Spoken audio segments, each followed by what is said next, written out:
Good morning વિદ્યાર્થી મિત્રો, નમસ્તે. કેમ છો? મજામાં ને?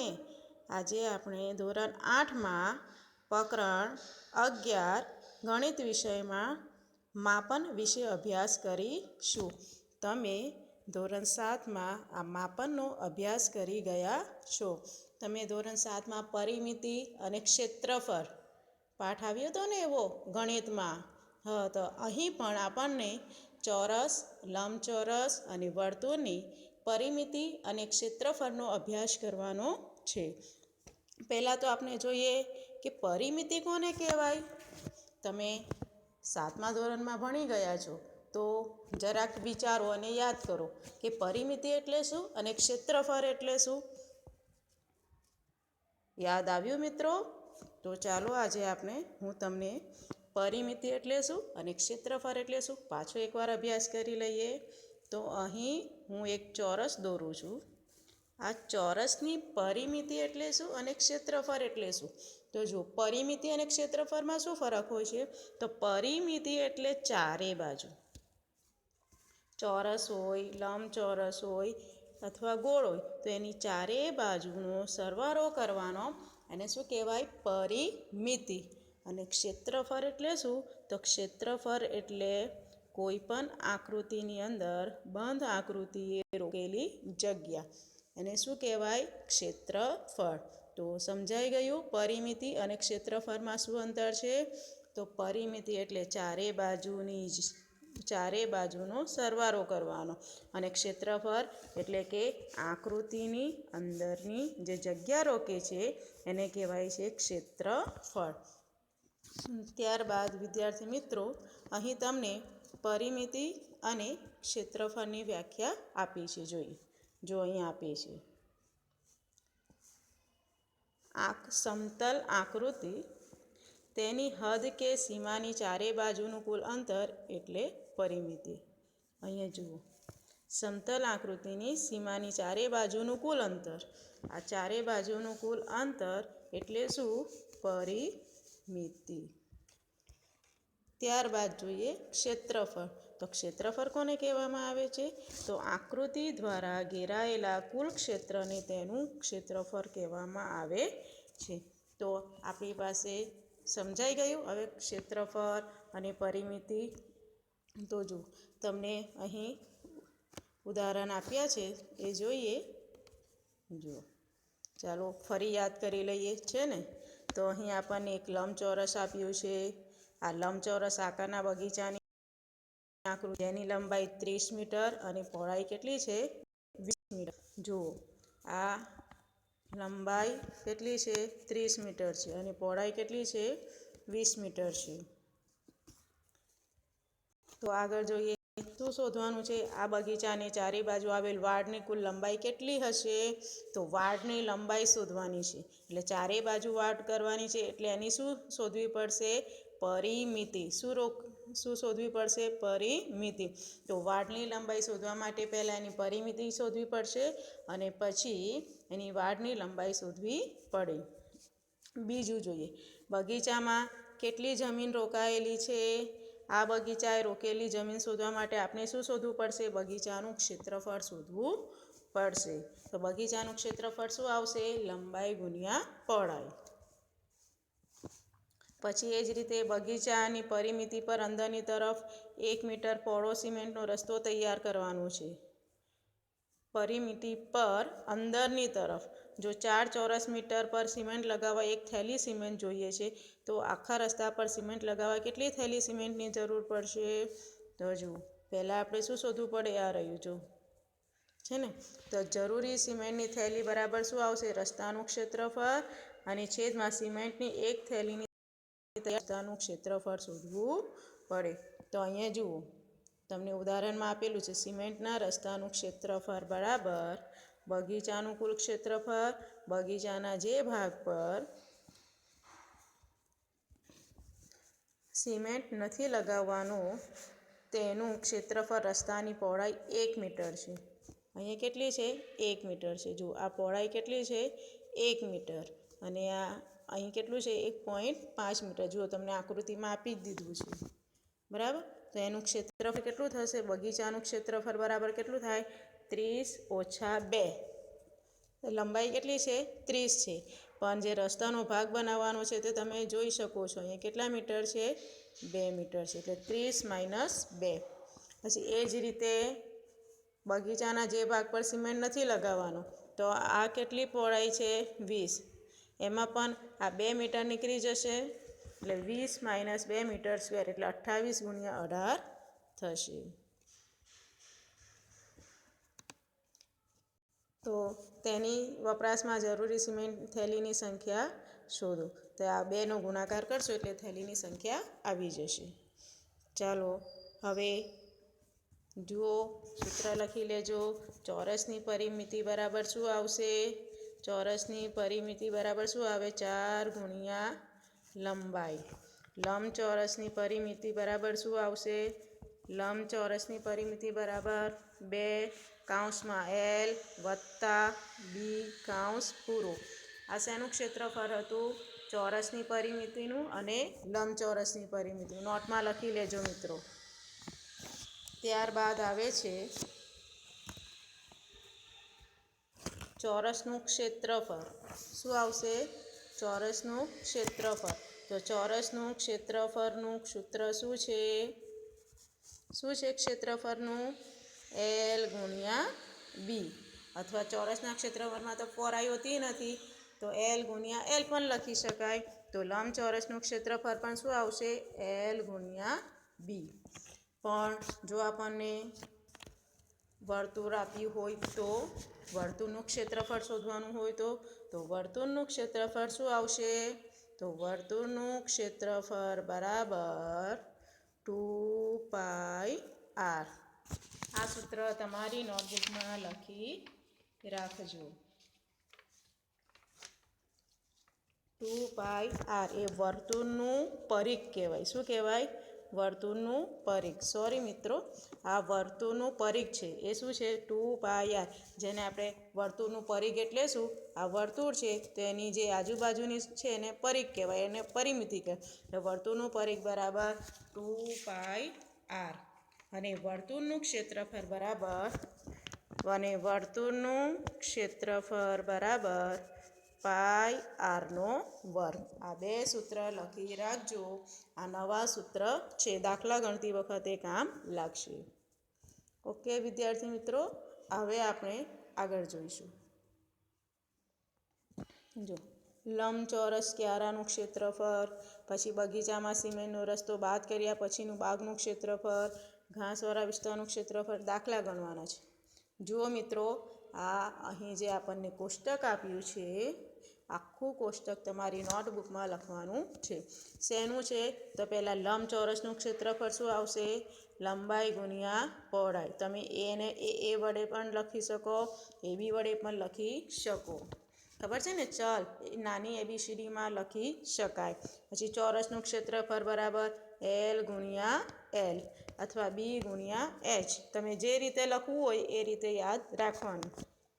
પછી ત્રિકોણનું ક્ષેત્રફળ બરાબર અહીંયા πb². એટલે મેં તમને કીધું ને આગળ કે ત્રિકોણનું ક્ષેત્રફળ કેટલું આવશે? તો πr². અહીંયા b² છે, એની જગ્યાએ શું લખવાનું? r². અને r એટલે શું કહેવાય? આ r એટલે ત્રિજ્યા કહેવાય. શું કહેવાય? ત્રિજ્યા.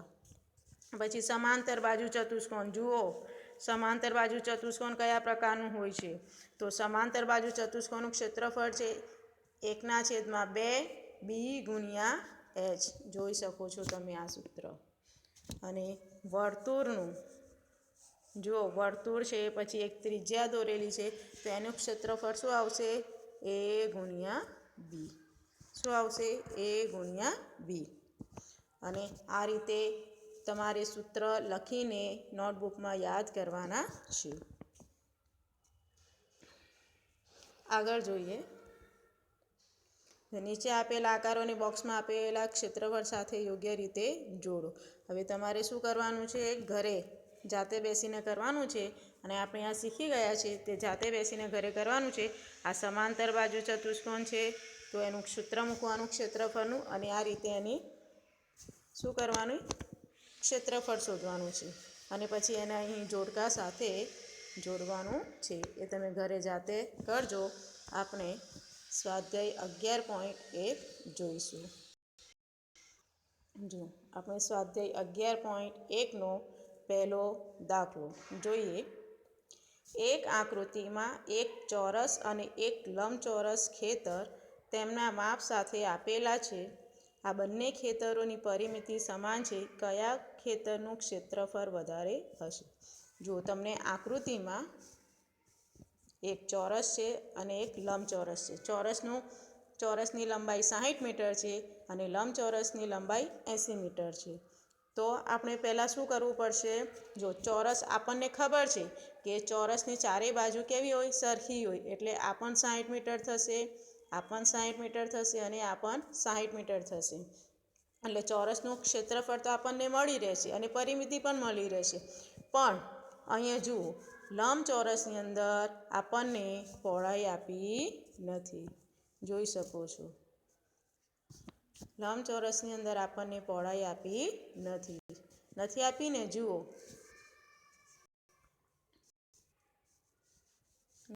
આપી છે? નથી. તો આપણે આગળ દાખલો ગણીશું. કેવી રીતે ગણી શકાય જોઈએ. જો મેં અહીંયા નોટબુકમાં એક દાખલો ગણ્યો છે, તે આપણે સમજીશું. તો પહેલાં તો આપણને ચોરસની પરિમિતિ શોધવી પડશે. તો ચોરસની પરિમિતિ આપણને 60 મીટર. તો ચોરસની પરિમિતિ 4 ગુણ્યા લંબાઈ. તો 4 ગુણ્યા મીટર કેટલા છે? 60 મીટર. તો 4 ગુણ્યા 60 મીટર એટલે 4 ગુણ્યા 60 કેટલા થશે? 6 ચોક 24, 240 મીટર. એ શું આવ્યું? ચોરસની પરિમિતિ. પછી શું કહ્યું છે કે લંબચોરસ અને ચોરસ બંનેની પરિમિતિ કેવા છે? સમાન છે. પરંતુ આપણને આ લંબચોરસની અંદર માત્ર લંબાઈ આપી છે, આ પહોળાઈ આપી નથી. તો પહોળાઈ કેવી રીતે શોધીશું? તો અહીં દાખલામાં કીધું છે કે ચોરસ અને લંબચોરસની પરિમિતિ સરખી છે. તો આપણે લંબચોરસની ખેતરની પરિમિતિ બરાબર કેટલા મૂકીશું? 240. આપણો જે જવાબ આપ્યો છે એ મૂકી દઈશું. પછી આનું સૂત્ર શું છે? 2 + L + B. તો હવે 240 લંબચોરસની પરિમિતિ 240 આવી ગઈ. પછી આ ઉપર 2 ના 2, પછી લંબાઈ કેટલી આપી છે? 80 મીટર. તો 80 મીટર વત્તા B આપ્યા નથી, તો એને એમને એમ રહેવા દો. પછી આ ઉપરથી 240 ઉતારી દો. પછી હંમેશા કાઉન્સની બહાર કોઈ રકમ હોય તો એ બે રકમ વચ્ચે શું કહેવાય? ગુણાકાર કહેવાય. એટલે 80 ગુણ્યા 2 એટલે કેટલા થશે? 160. 160 વત્તા પછી આ 2B. આ રીતે એનું શું થશે? ગુણાકાર. આ યાદ રાખજો, 80 છે વત્તા B છે અને કાઉન્સની બહાર 2 છે. તો આ બે સંખ્યા વચ્ચે શું થશે? ગુણાકાર. પછી આનો ને આનો ગુણાકાર થશે. એટલે જુઓ, 2 × 8 = 16. 16 એટલે 160 આવ્યા અને વત્તા, અહીંયા વત્તાનું ચિહ્ન છે તો વત્તા આવશે, ઓછાનું ચિહ્ન હોય તો ઓછા આવે, વત્તા 2B થઈ ગયા. હવે 240 બરાબરની કોઈ પણ આ સાઈડ કે બીજી સાઈડ હોય, જો કોઈ પણ રકમ જે મોટી રકમ હોય એમાંથી નાની રકમ શું કરવાની? બાદ કરવાની. તો અહીં 240 જો કઈ બાજુ છે? જમણી બાજુ છે અને 160 240 ડાબી બાજુ છે અને 160 જમણી બાજુ. તો 240માંથી આપણે 160 શું કરીશું? બાદ કરીશું. તો જુઓ, 240માંથી આપણે 240માંથી 160 બાદ થઈ ગયા. એટલે કેટલું? બરાબર જે હોય તેને 2B છે એને ત્યાં જ રહેવા દો. તો 240માંથી 160 બાદ કરીએ એટલે 80 આવ્યા. 80 = 2B. હવે કોઈ પણ ચલ સાથેનો ગુણાકાર એ સામેની બાજુમાં છેદમાં જાય એટલે કે ભાગ ઉડે. એટલે 80/2 = B.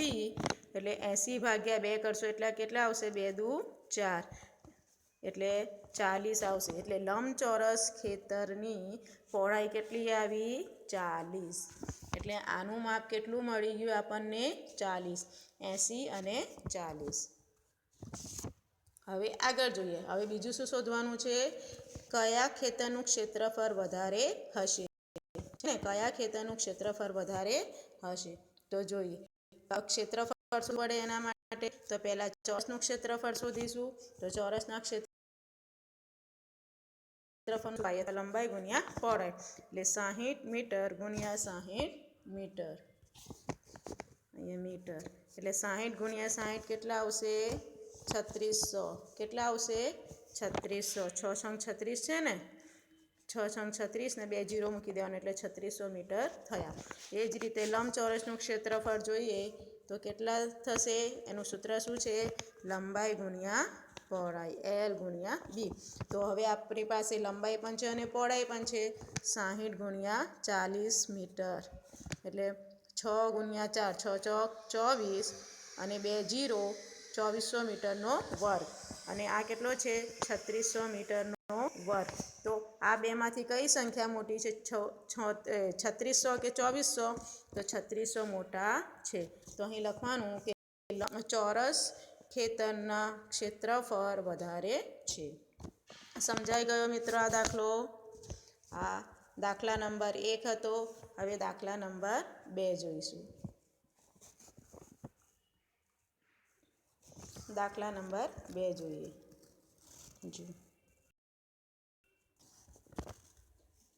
શ્રીમતી કૌશિકનો આકૃતિમાં બતાવ્યા મુજબના માપનો ચોરસ પ્લોટ છે. કેવો પ્લોટ છે?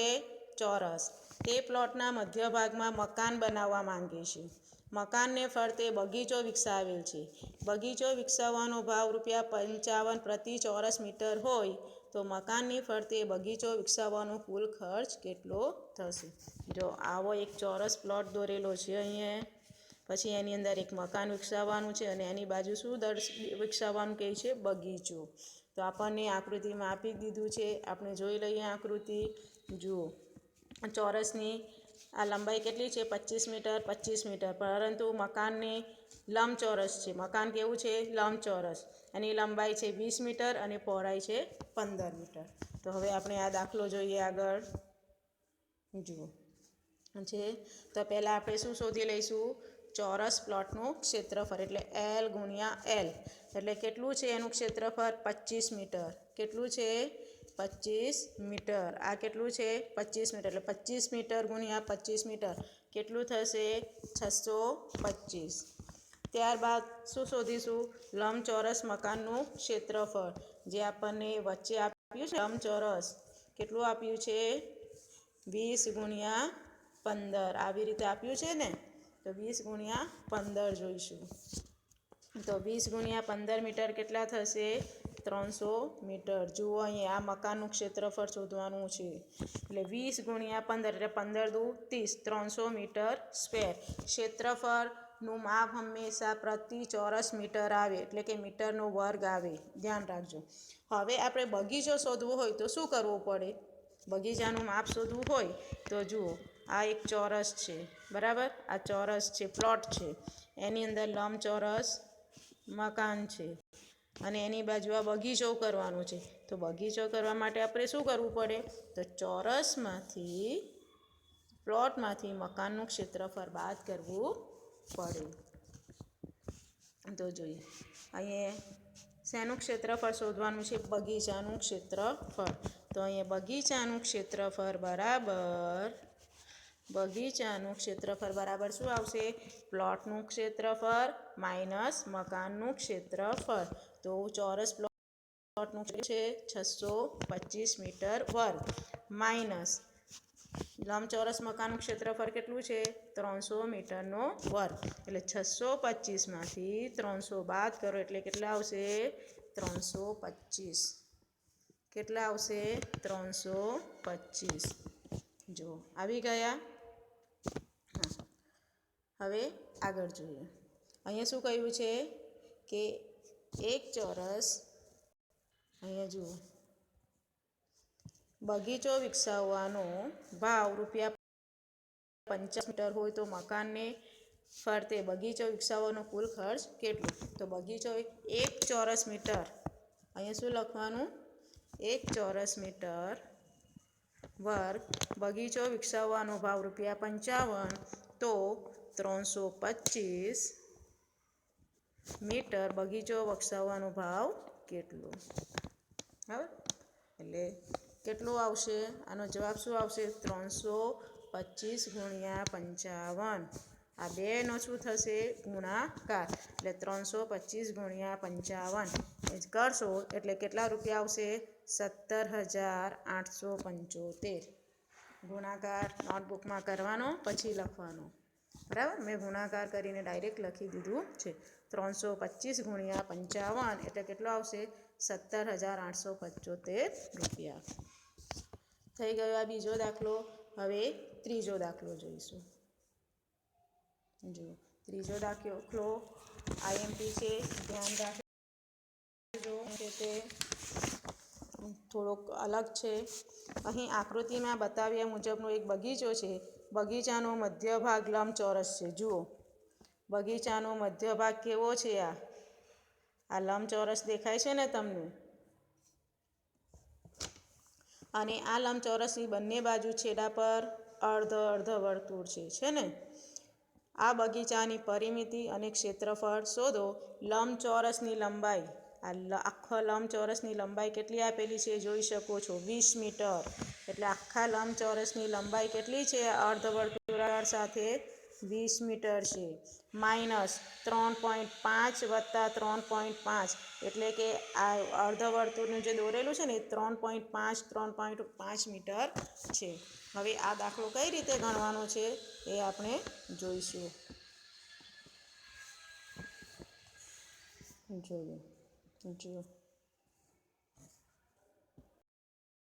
જો આ દાખલો તો પહેલાં તો અહીં આપણને આ શું કહેવાશે? અર્ધવર્તુળની આ ત્રિજ્યા કહેવાય ને, ત્રિજ્યા. આ ત્રિજ્યા કહેવાશે. શું કહેવાશે? ત્રિજ્યા. એ કેટલી આપેલી છે? 3.5 વત્તા 3.5 મીટર છે. કેટલી છે? 3.5 અને 3.5 એટલે કેટલી થશે? 7. કેટલી થશે? 7. બરાબર. તો ત્રિજ્યા બરાબર 7/2. કેટલા થશે? 7/2.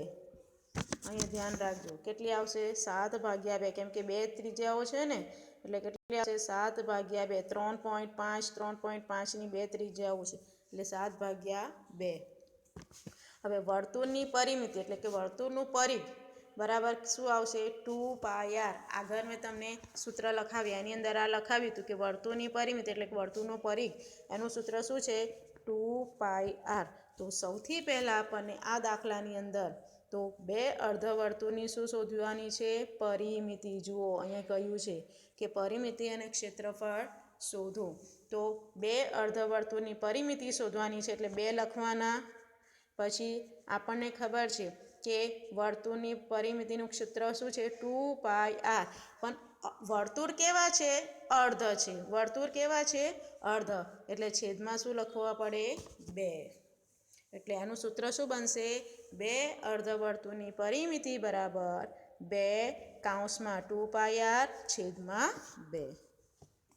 જુઓ અહીંયા દેખાયું તમને?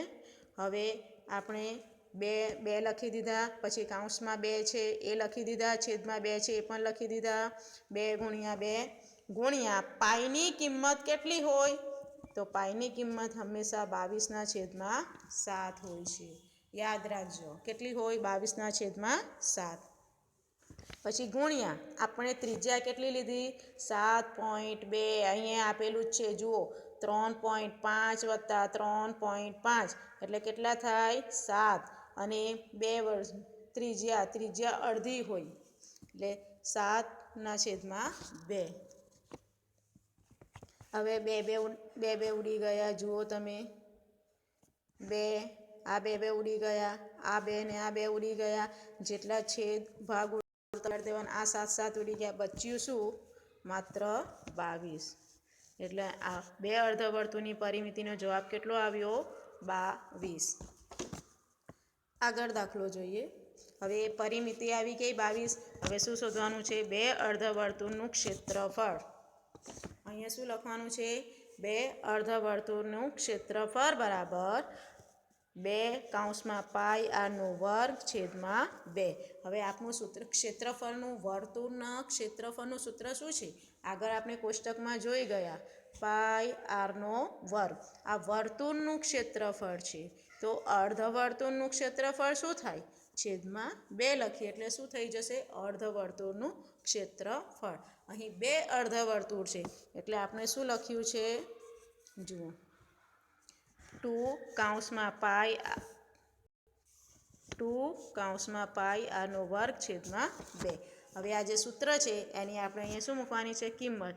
તો આ 2 છે અને આ 2 છે. જુઓ, આ 2ને આપણે છેદમાં મૂકી દીધા છે. પાઈની કિંમત છે 22/7 અને ત્રિજ્યાનો વર્ગ આરનો વર્ગ છે એટલે 7/2 ગુણ્યા 7/2. હવે આપણે ભાગ ઉડાડી દઈશું. આ 11 દુ 22, આ 7 ને 7 ઉડી ગયા. હવે શું વધ્યું છે જોઈએ. શું વધ્યું છે? 7/2 અને ઉપર 11 વધ્યા છે.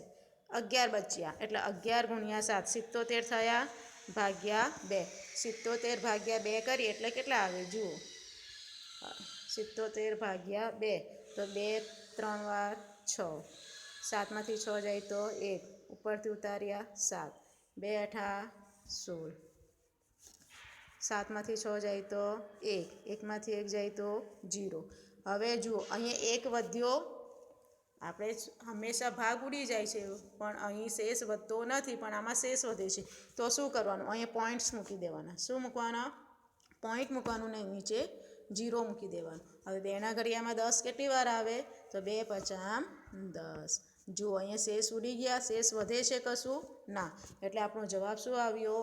38.5. તો જુઓ, એનો આપણે જવાબ લખ્યો છે 38.5 મીટરનો વર્ગ. એટલે આનો 77/2નો જવાબ કેટલો આવશે? 38.5 મીટરનો વર્ગ. હવે આગળ જોઈએ. હવે લંબચોરસની લંબાઈ આપણને આપી છે. જુઓ, કેટલી આપી છે? 20 - 7. જુઓ, દાખલામાં આપી છે 20 ખાલી 20 કૌંસમાં લખ્યું છે. તો 20 - 7 કેટલા થશે? લંબાઈ 20 - 7 એટલે કેટલા થાય? 13. જુઓ, અહીંયા 20 - 7 એટલે લંબાઈ કેટલી થશે? 13. અહીં આપણને માત્ર, જુઓ, આ ચોરસ છે ને, ચોરસ, એની લંબાઈ શોધવાની છે. માત્ર ચોરસની લંબાઈ શોધવાની છે. જે અર્ધવર્તુળ છે એની લંબાઈ શોધવાની નથી. એટલે લંબાઈ તો આવી ગઈ. હવે લંબચોરસ ભાગનું ક્ષેત્રફળ. હવે તો લંબાઈ ગુણ્યા પહોળાઈ આવશે. લંબાઈ ગુણ્યા શું આવશે? પહોળાઈ. અહીંયા કેટલી છે? 3.5 + 3.5 એટલે 7 છે ને પહોળાઈ. એનું કેટલી છે પહોળાઈ? 7 છે એટલે 13 × 7. 13 × 7 કેટલા થાય? 96. 13 × 7 કેટલા થાય? 96. હવે જુઓ, લંબચોરસની પરિમિતિ. હવે શું શોધવાનું છે? લંબચોરસની પરિમિતિ. તો લંબચોરસની પરિમિતિ શોધીએ ને ત્યારે આ લાઈન આવતી નથી. માત્ર શું આવે છે? જુઓ, આમ આખું આ અર્ધવર્તુળ સાથેનું આવે છે. બરાબર? એટલે આમાં કોઈ પહોળાઈ આવતી નથી. શું શોધવાનું છે? તે લંબચોરસની પરિમિતિ બરાબર 2 કૌંસમાં 13 વત્તા પહોળાઈ લેવાની નથી એટલે 0. કારણ કે ઉપર આપણે ક્ષેત્રફળમાં લઈ લીધી, હવે અહીં લેવાની નથી. એટલે 13 દુ 26. કેટલા આવશે? 26 મીટર છે ને.